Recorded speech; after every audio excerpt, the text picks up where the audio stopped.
Olá, seja bem-vindo ao Mulheres Lendo Juntas. Eu sou Lorena e vou ler com vocês a parte 1 do capítulo 2, chamado Hipótese de Trabalho, do livro A Criação do Patriarcado, escrito pela Gerda Lerner. Antes de iniciar a leitura, eu quero lembrar que existem várias formas de estar fortalecendo o canal. Você pode seguir o conteúdo para acompanhar sempre que houver novos episódios, assim como dar 5 estrelas no Spotify, porque assim o conteúdo chega em mais mulheres. Existe também uma rede de apoio colaborativo. Você pode estar contribuindo com qualquer valor no apoia.se/Mulheres Lendo Juntas ou pelo Pix mulhereslendojuntas@gmail.com. E vamos para a leitura. Capítulo 2. Hipótese de trabalho. A suposição básica com a qual devemos começar qualquer teoria sobre o passado é a de que homens e mulheres construíram a civilização em conjunto. Começando pelo desfecho e voltando para trás, fazemos uma pergunta diferente daquela sobre uma origem de causa única. Perguntamos: como homens e mulheres, na criação da sociedade e na construção do que chamamos de civilização ocidental, chegaram à situação atual? Quando abandonamos o conceito de mulheres como vítimas históricas, influenciadas por homens violentos, forças inexplicáveis e instituições da sociedade, devemos explicar o enigma central, a participação da mulher na construção do sistema que a subjuga. Sugiro que abandonar a busca por um passado empoderador, a busca pelo matriarcado, seja o primeiro passo na direção certa. A criação de mitos compensatórios do passado, distante das mulheres, não as emancipará nem no presente nem no futuro. O pensamento patriarcal é construído de tal modo em nossos processos mentais que não podemos excluí-lo se não tomarmos consciência dele, o que sempre significa um grande esforço. Assim, quando pensamos sobre o passado pré-histórico das mulheres, estamos tão presos ao sistema explicativo androcêntrico que o único modelo alternativo que vem de imediato à cabeça é o oposto.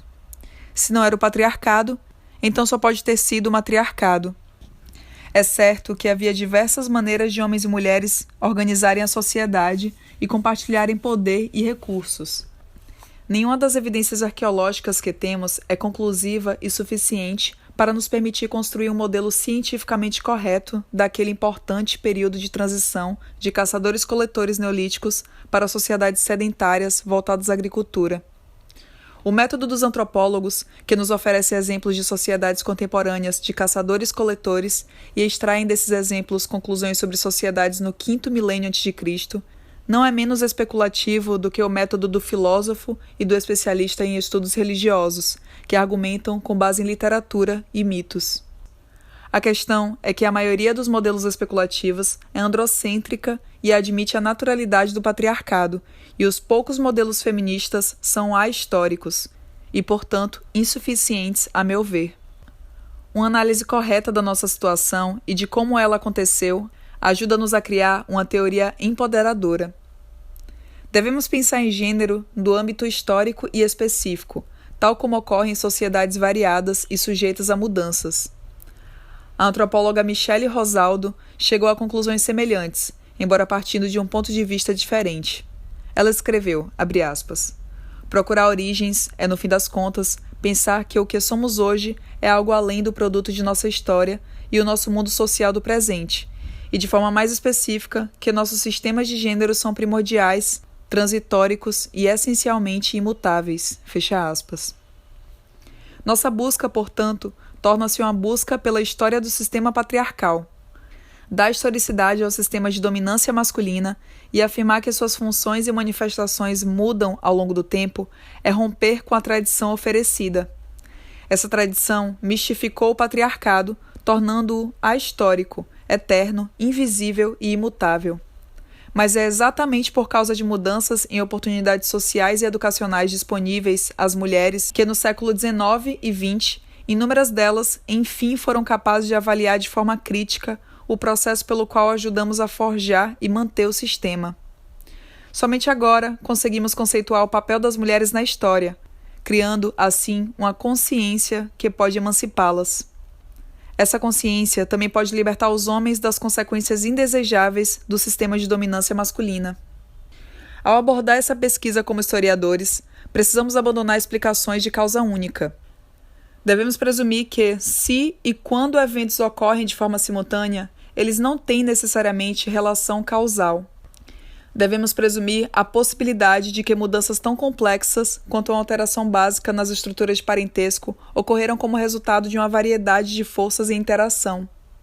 Precisamos testar qualquer hipótese desenvolvida para o modelo de forma comparativa e entrecruzando culturas. A posição das mulheres na sociedade deve também ser observada sempre em comparação com a posição dos homens do mesmo grupo social e da mesma época. Precisamos provar nossa teoria não apenas com evidências materiais, mas com evidências de fontes escritas. Embora procuremos a ocorrência de padrões e semelhanças, devemos estar abertos à possibilidade de que conclusões semelhantes, decorrentes de uma variedade de fatores, possam ser o resultado de processos muito diferentes.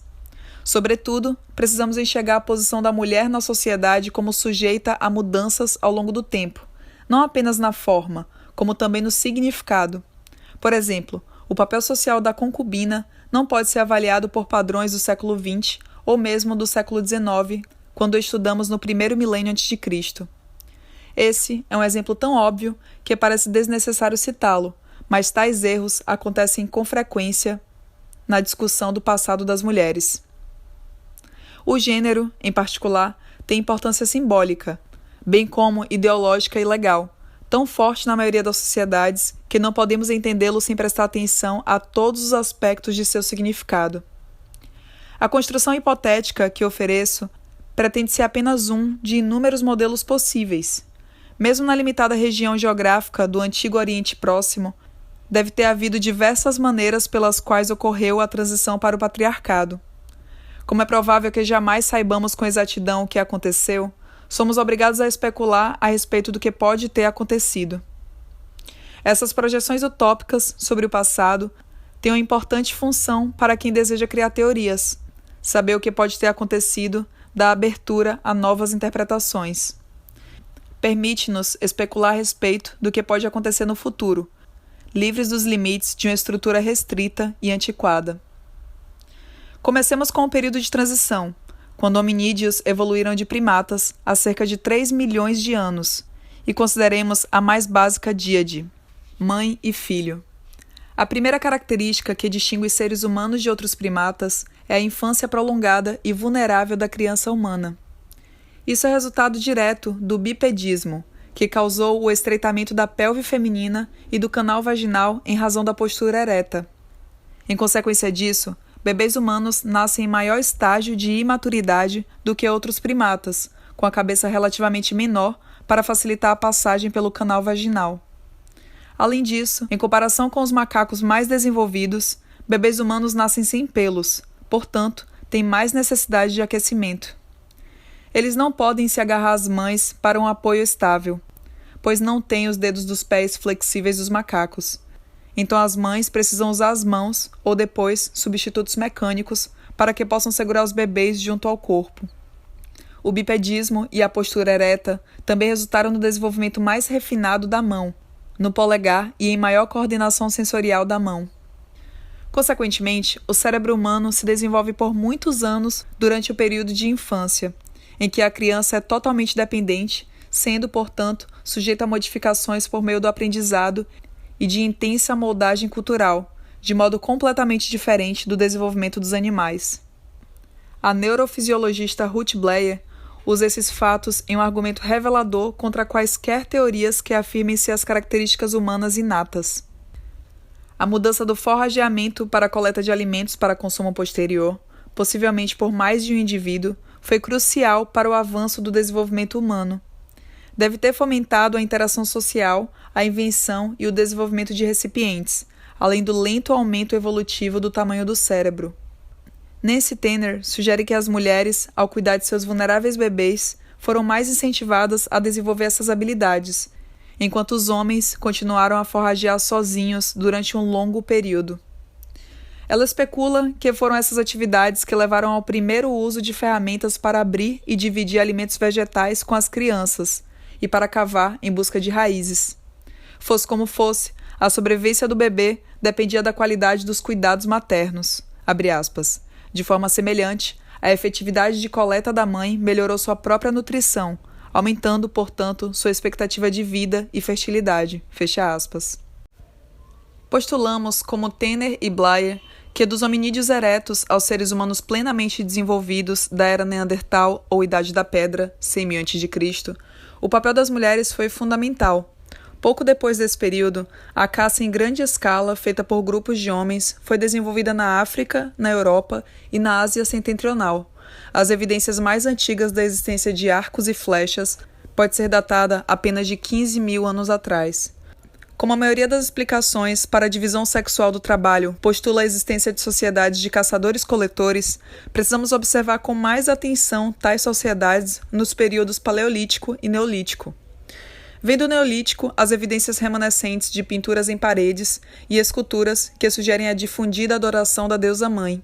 Podemos entender por que é provável que homens e mulheres a tenham escolhido como primeira forma de expressão religiosa, se considerarmos o laço psicológico entre mãe e filho. Devemos nossos conhecimentos sobre as complexidades e a importância desse laço, em grande parte, aos registros psicanalíticos modernos. Como Freud nos mostrou na primeira experiência de mundo da criança, o ambiente em sua totalidade e o eu mal se separam. O ambiente, que em termos básicos é a mãe como fonte de alimento, calor e prazer, apenas aos poucos torna-se diferenciado do eu, conforme o bebê sorri ou chora para garantir a gratificação de suas necessidades. Quando as necessidades do bebê não são satisfeitas e ele sente ansiedade e dor associadas ao frio e à fome, o bebê aprende a reconhecer o poder opressor do outro lá fora, a mãe. Estudos psicológicos modernos nos oferecem narrativas detalhadas da complexa interação entre mãe e filho e das formas como a resposta do corpo da mãe, seu sorriso e sua fala ajudam a formar o conceito de mundo e de eu da criança. É nessa interação humanizadora que o bebê começa a tirar prazer de sua capacidade de impor a própria vontade sobre o ambiente. O esforço por autonomia e reconhecimento da individualidade é produzido na luta do bebê contra a presença opressora da mãe. Os registros psicanalíticos, nos quais se baseiam essas generalizações, vêm de um estudo sobre a maternidade em sociedades ocidentais modernas. Ainda assim, eles enfatizam a importância crucial da experiência de completa dependência do bebê e da experiência de poder opressor da mãe para a formação de caráter e identidade do indivíduo. Em uma época em que leis contra o infanticídio, bem como a disponibilidade de mamadeiras, quartos aquecidos e cobertores, oferecem aos bebês proteção social, não importando as inclinações da mãe, esse poder opressor da mãe parece mais simbólico do que real. Há 200 anos ou mais, outros cuidadores, homens e mulheres, podem, se necessário, oferecer serviços maternos a um bebê sem arriscar suas chances de sobrevivência. A sociedade civilizada colocou-se entre mãe e filho e mudou a maternidade. Mas em condições primitivas, antes da criação das instituições da sociedade civilizada, o poder real da mãe sobre o bebê deve ter sido aterrador. Apenas os braços e o cuidado da mãe abrigavam o bebê do frio. Apenas o leite materno podia fornecer a nutrição necessária para a sua sobrevivência. A indiferença ou negligência da mãe significava morte certa. A mãe que dava a vida tinha, de fato, poder sobre a vida e a morte. Não surpreende que homens e mulheres, observando esse poder dramático e misterioso da mulher, tenham passado a adorar a deusa mãe. Meu objetivo aqui é enfatizar a necessidade que criou a divisão inicial do trabalho, segundo a qual as mulheres realizavam a função materna. Durante milênios, a sobrevivência do grupo dependeu disso e não havia alternativa. Nas condições extremas e perigosas sob as quais viviam os humanos primitivos, a sobrevivência até a idade adulta, de pelo menos 2 filhos por casal, exigia muitas gestações para cada mulher. Dados precisos sobre a expectativa de vida pré-histórica são de difícil obtenção, mas estimativas com base em estudos de fósseis colocam essa expectativa, do Paleolítico e do Neolítico, entre 30 e 40 anos. No estudo detalhado de 222 ossadas adultas de Çatalhöyük, mencionado antes, Lawrence Angel chegou à expectativa de vida de 34,3 anos para homens e de 29,8 anos para mulheres. Excluem-se da análise os que morreram durante a infância. Mulheres precisavam ter mais gestações do que partos bem-sucedidos, como continua a ser o caso também em épocas históricas de sociedades agrícolas. A infância dos bebês era bastante prolongada, uma vez que as mães os amamentavam por 2 ou 3 anos. Assim, podemos presumir que era absolutamente necessário para a sobrevivência do grupo que a maioria das mulheres núbeis dedicasse a vida adulta a engravidar, ter filhos e a amamentar. Era esperado que homens e mulheres aceitassem tal necessidade e construíssem crenças, tradições e valores dentro de suas culturas que sustentassem essas práticas essenciais. Consequentemente, mulheres escolhiam ou preferiam atividades econômicas que pudessem ser combinadas com facilidade aos deveres da maternidade. Embora seja razoável presumir que algumas mulheres em cada tribo ou bando fossem fisicamente capazes de caçar, também pode presumir que não queriam participar de caçadas a grandes animais com regularidade, pois ficariam sobrecarregadas fisicamente, com filhos na barriga, nos quadris ou nas costas. Além disso, embora um bebê carregado nas costas possa não ser um impedimento para a mãe participar de uma caçada, um bebê chorando pode ser. Exemplos citados por antropólogos de tribos de caçadores-coletores no mundo contemporâneo, nas quais são feitos acordos alternativos para os cuidados dos filhos e nas quais as mulheres participam de caçadas de modo ocasional, não contradizem o argumento anterior. Apenas mostram o que as sociedades podem fazer com relação a tentativas e organização. Não mostram, porém, qual foi o provável modo predominante do âmbito histórico que permitiu a sobrevivência das sociedades. É óbvio que, dada a curta e precária expectativa de vida do período neolítico que mencionei antes, as tribos que colocavam em risco a vida de mulheres núbeis em caçadas ou guerras, assim aumentando a probabilidade de que se machucassem em acidentes, não tendiam a sobreviver tão bem quanto tribos em que essas mulheres trabalhavam de outra forma. Portanto, a primeira divisão sexual do trabalho, pela qual homens caçavam grandes animais e mulheres e crianças caçavam pequenos animais e coletavam alimentos, parece ter se originado de diferenças biológicas entre os sexos. Não se trata de diferenças de força ou resistência, mas unicamente reprodutivas, em especial a capacidade de amamentar bebês. Posto isso, quero enfatizar que minha aceitação de uma explicação biológica só é aplicável aos primeiros estágios do desenvolvimento humano e não significa que a divisão sexual do trabalho ocorrida depois, com base na maternidade, seja natural. Pelo contrário, mostrarei que a dominância masculina é um fenômeno histórico porque surgiu de um fato biologicamente determinado e tornou-se uma estrutura criada e reforçada em termos culturais ao longo do tempo. Minha síntese não pretende sugerir que todas as sociedades primitivas sejam organizadas de tal maneira, a fim de impedir que mães exerçam atividades econômicas. Sabemos, pelo estudo de sociedades primitivas do passado e do presente, que os grupos encontram várias formas de estruturar a divisão do trabalho para mães que cuidam de seus filhos e também para mães livres para uma grande variedade de atividades econômicas. Algumas mães levam os filhos com elas por longas distâncias. Em outros casos, idosos e filhos mais velhos atuam como cuidadores. Fica claro que, para as mulheres, a ligação entre ter e criar filhos é determinada culturalmente e sujeita à manipulação social. Meu objetivo é salientar que a mais antiga divisão sexual do trabalho, segundo a qual as mulheres escolheram ocupações compatíveis com a maternidade e a criação dos filhos, era funcional, por isso satisfatória tanto para homens quanto para mulheres. A infância prolongada e vulnerável dos humanos cria o forte laço materno. Essa relação, necessária do ponto de vista social, se fortalece pela evolução durante os estágios iniciais do desenvolvimento da humanidade. Perante situações novas e ambientes instáveis, é provável que tribos e grupos, nos quais as mulheres não exerciam bem o papel de mães, nem zelavam pela saúde e sobrevivência das mulheres núbeis, não tenham conseguido sobreviver. Ou, por outro lado, grupos que aceitavam e institucionalizavam a divisão sexual do trabalho, que fosse funcional, tinham mais chances de sobreviver. Podemos apenas especular sobre as personalidades e autopercepções de pessoas que viveram sob as condições predominantes no Neolítico. A necessidade deve ter imposto limitações aos homens, bem como às mulheres. Era preciso ter coragem para deixar o abrigo da caverna ou cabana, para enfrentar animais selvagens com armas primitivas, vagar longe de casa e arriscar encontros com tribos vizinhas possivelmente perigosas. Homens e mulheres devem ter desenvolvido a coragem necessária para a autodefesa e a defesa da prole. Devido à tendência cultural de se concentrar nas atividades de homens, etnográficos nos forneceram muita informação sobre as consequências do desenvolvimento da autoconfiança e competência do homem caçador.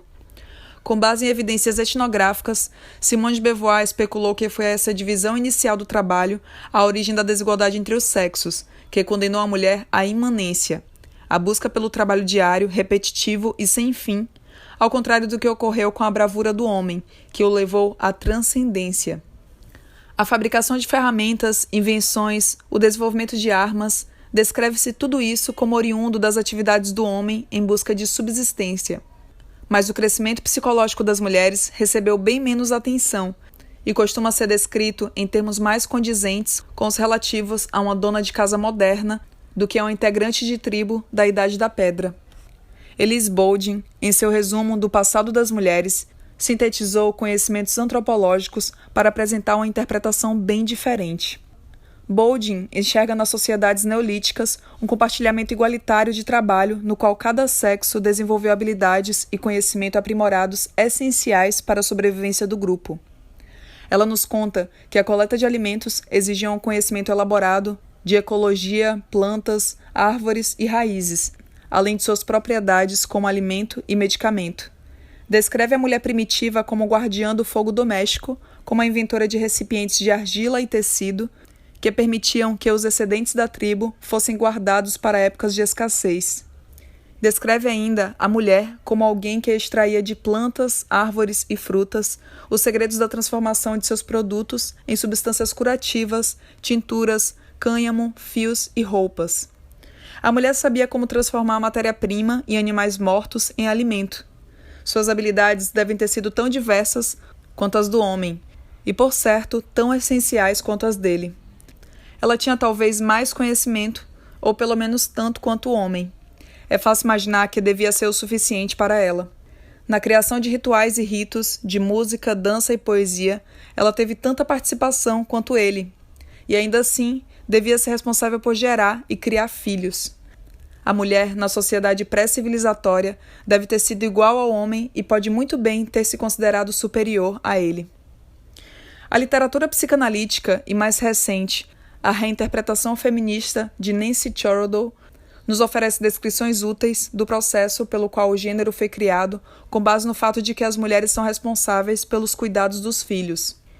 Vejamos se essas teorias têm validade para descrever o processo de desenvolvimento histórico. Chorodow argumenta que, abre aspas, a relação com a mãe difere de modo sistemático para meninos e meninas, desde os períodos mais antigos, fecha aspas. Meninos e meninas aprendem a esperar de mulheres o amor infinito e acolhedor de uma mãe, mas também associam a mulheres o medo de suas fraquezas. A fim de encontrar a própria identidade, meninos se desenvolvem como diferentes da mãe, identificam-se com o pai e repudiam expressões de sentimentos, preferindo a ação. Uma vez que são as mulheres que criam os filhos, Chorodow diz, abre aspas, meninas em crescimento se definem e sentem-se em conexão com o outro. A experiência de si mesma como meninas apresenta limites de ego mais flexíveis ou permeáveis. Meninos se definem com mais isolamento e distinção, com uma noção maior de limites rígidos de ego e diferenciação. O senso de si básico feminino é conectado com o mundo. O senso de si básico masculino é isolado, fecha aspas. Pela forma como sua individualidade se define em comparação com a mãe cuidadora, meninos são preparados para participar da esfera pública. Meninas, identificando-se com a mãe e sempre mantendo a relação primária próxima com ela, ainda que transfiram o interesse amoroso para os homens, são preparadas para a maior participação nas esferas dos relacionamentos. Meninos e meninas, definidos pelo gênero, são preparados, abre aspas, para assumir papéis de gêneros adultos, que em grande parte situam mulheres dentro da esfera de reprodução em uma sociedade desigual em termos de sexo, fecha aspas. A sofisticada reinterpretação feminista de Chorodow da explicação freudiana para a criação de personalidades definidas por gênero é embasada pela sociedade industrial ocidental e seus relacionamentos por afinidade e familiares. É duvidoso, porém, que seja aplicável a pessoas não brancas que vivam dentro dessas sociedades, motivo pelo qual devemos ser cautelosos ao generalizar com base nisso. Ainda assim, seu argumento para a base psicológica que sustenta as relações e instituições sociais é sólido.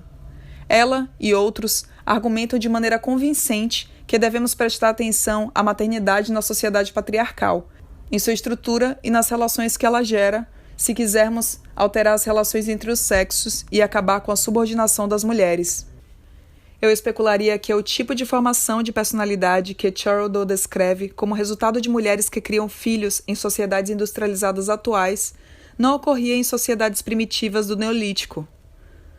Em vez disso, as atividades de criação e cuidado das mulheres, associadas à sua autossuficiência na coleta de alimentos e senso de competência para diversas habilidades essenciais à vida, devem ter sido consideradas por homens e mulheres como fonte de força e, é bem provável, poder mágico.